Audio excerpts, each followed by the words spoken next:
May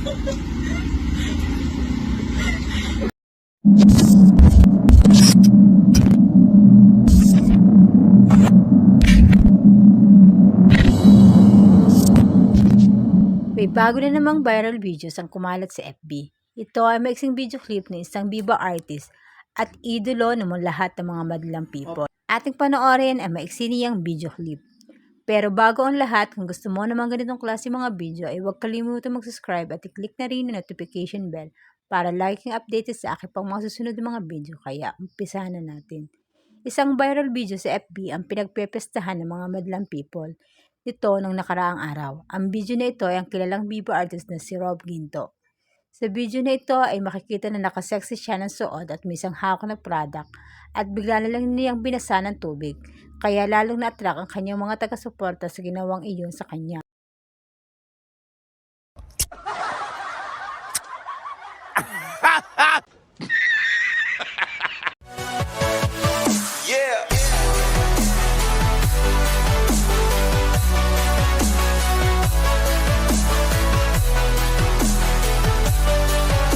Sana namang Pinay celebrity ang tampok natin sa Kwentong Sikat TV.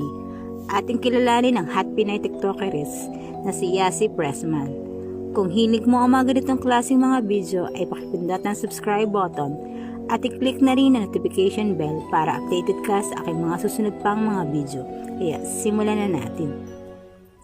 Si Yasmin Isabel o si Yasi Pressman ay pinanganak ng May 11, 1995. Isang Filipino-British model, actress, personalidad sa telebisyon, mga awit at mananayaw.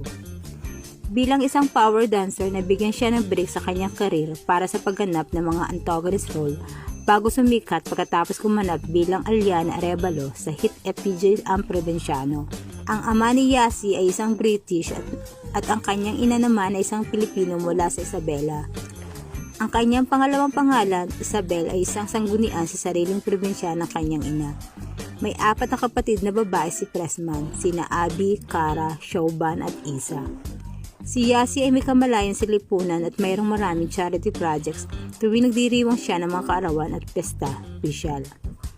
Noong July 2022, inamin ni Pressman ang kanyang relasyon sa negosyanteng si John Simira. Lalong humanga sa kanya ang kanyang mga followers sa kanyang TikTok account dahil sa mapang-akit niya mga short video na kanyang mga upload. At iyan ang maiksing kwento kay Yasi Pressman. Kung nagustuhan ng aking video, huwag kalimutang subscribe sa aking channel. Salamat!